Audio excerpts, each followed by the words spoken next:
Hi guys, welcome back to my channel. So today we are testing some products. We are testing the Revolution Conceal and Hydrate concealer and also the foundation as well. If you want to see how I've got on with these products, then keep on watching.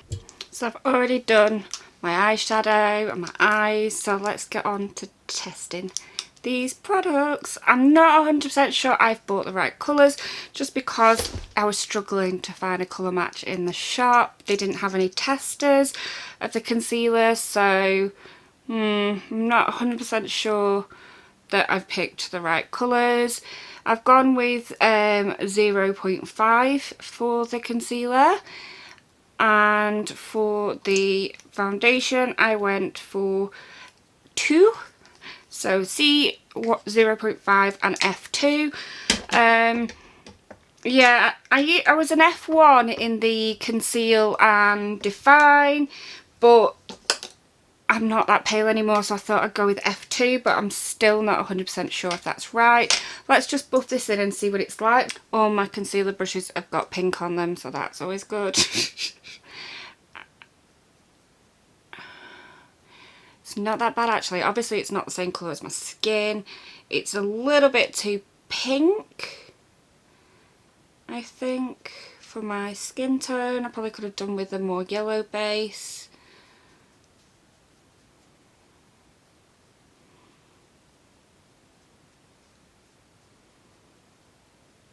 It does feel really hydrating and really just really nice on the skin. Almost feels like a moisturiser on the skin, which is nice because sometimes if you're wearing a heavy concealer it can feel quite drying. With having dry skin you don't want anything sort of like helping towards the dryness. You've got enough on your own. But yeah, this feels really nice, really moisturising, as I say. And it's covered really well. Obviously, yeah, there's a colour match problem here, but I'm going to go over it with my foundation anyway. Hopefully that's a better colour and I'll go over it. So obviously it's not going to be white down to here, and we will see.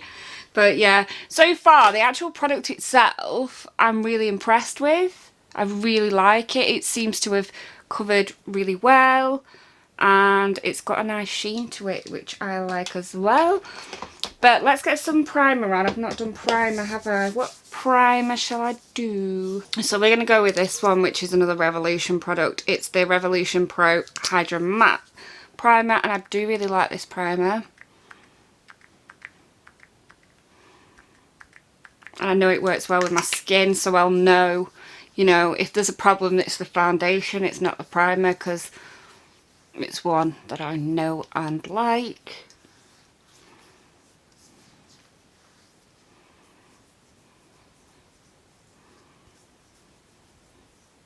When you're testing foundation, it's always best to sort of use products with it that you know, unless you're obviously testing the primer and foundation. Otherwise, it's a bit pointless because you're testing something that you don't know what's causing the issue. You don't know whether it's the primer, you don't know whether it's the foundation. So yeah. And apologies for it being a bit dark. It's going dark as I'm filming this. I've got a ring light on, I've got a daylight bulb on, and it's quite dark because it's just a miserable day today. Right, let's get this foundation on my face and let's hope that it's a better colour. Oh, I wasn't expecting that. I was expecting a doe foot applicator, just like the other foundation, the Conceal and Define, but it's not. It's in a pump, so I've pumped it on my hand. And I'm just going to use my manky foundation brush just to... not sure about this colour. Let's get a mirror. It's a little bit dark, I think. Oh, I don't know. We'll see when it's all on. It might be a bit dark for me though. This is 2. As I say, I was struggling with finding... it's not bad on my forehead. I was struggling finding... testers when I bought this. I did buy it a few weeks ago or a week ago, a while ago anyway, and I've just not got around to testing it.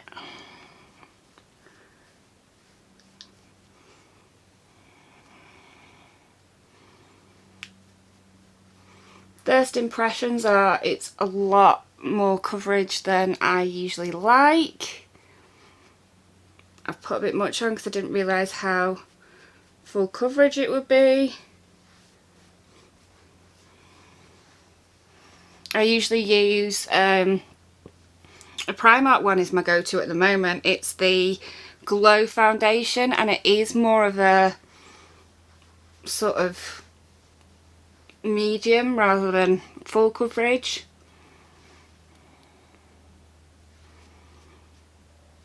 And I think this brush needs a wash because it's like so it's just leaving brush marks all over my face. Let me just buff it out a little bit with a different brush. I'm just going to use another brush to buff out the brush marks. I don't think that's the foundation's fault. I think that is my fault for not washing my brush. I'm just going to go over my under eye just to darken it up a little. I'm not like fully covering it up. I'm just literally putting a thin layer so it's still bright, but it's not as bright.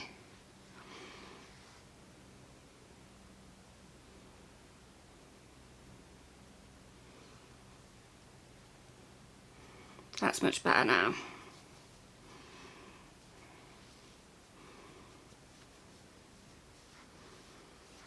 And I know this isn't a foundation brush, but sometimes when you've got a issue with lines, it's good to have a fluffy brush just to buff them out.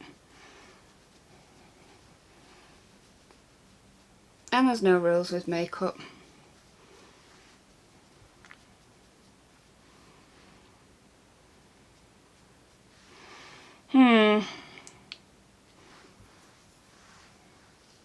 I'll put powder on and I'll see, but I'm feeling a bit like, maybe I put too much on. I'm feeling a bit cakey. Well, maybe not cakey. I feel like I've got something on my face, you know, I can feel like there's something there. My normal foundation doesn't feel like that. My normal foundation, I can't feel it. It just feels like skin. But I can definitely feel it, but it might just be that it needs setting. It might just be I'm feeling the wet, so let's find some setting powder. So I'm just going to use this Coty Air Spun to set my face. This is kind of like my second favourite powder. My favourite powder is the Laura Mercier, but it's like 30 quid, and this is about 10, well, up to £10. You get it on Amazon, and it is seriously the second best I've ever used. Laura Mercier is the first best I've ever used, but that's 30 quid. This is the cheapest one that I like, if that makes sense. That's my favourite. It literally was my favourite till I tried the Laura Mercier, and then I wish I hadn't, because it's better and it's dearer. Sometimes it's better not to try more expensive stuff.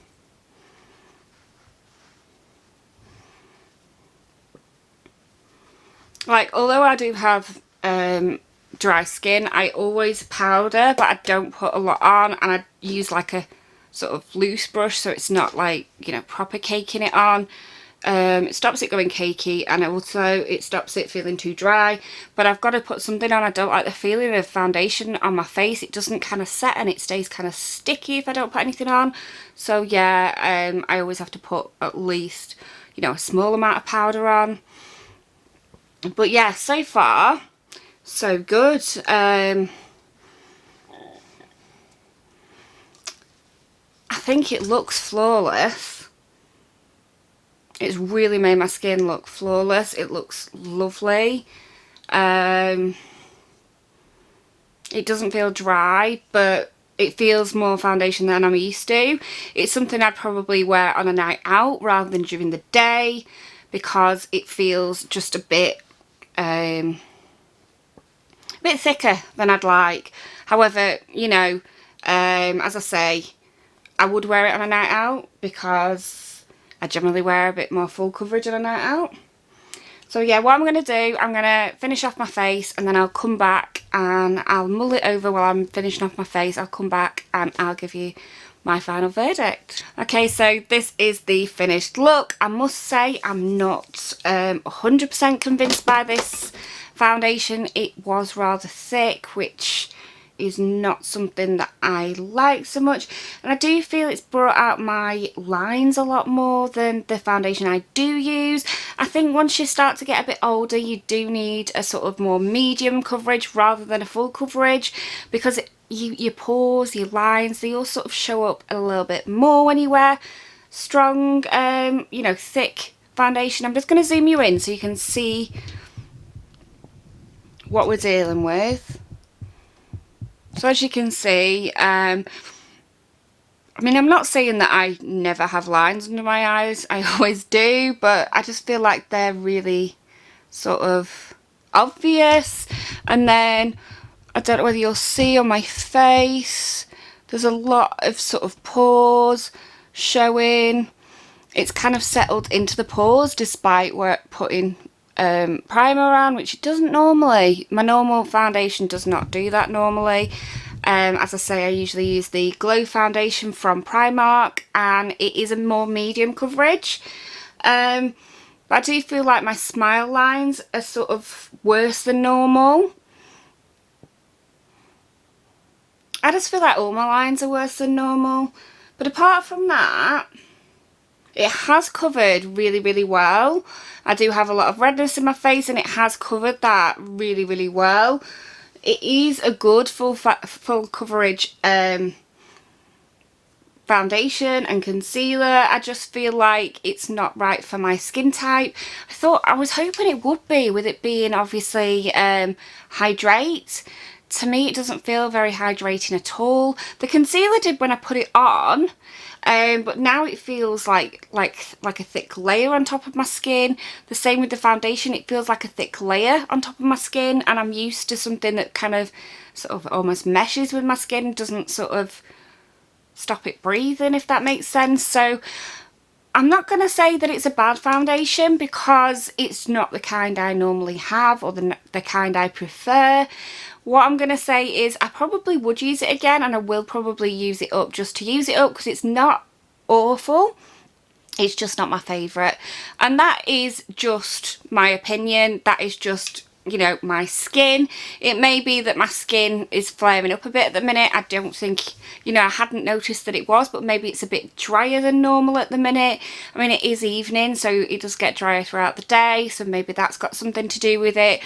Maybe, you know, I should have moisturised a bit more before I put the makeup on, because I moisturised this morning, but I haven't moisturised since, so that could have a, you know, that could play a role in the situation. So yeah, I'd say probably I wouldn't buy it again for my personal skin. However, you know, it does cover well, and if you don't have a problem with dryness and you're looking for something that covers well, then it's probably the one for you, especially if you're a bit combination, so a bit oily, a bit sort of normal slash oily slash even just a little bit dry. Maybe that would be, you know, the perfect one for you. But yeah, thank you so much for watching. I hope you enjoyed this video. The eye look I've got on today is another testing video, so if you want to check that out, I'll pop it in the description below. But yeah, thank you so much for watching, and I'll see you in a video again soon. Bye!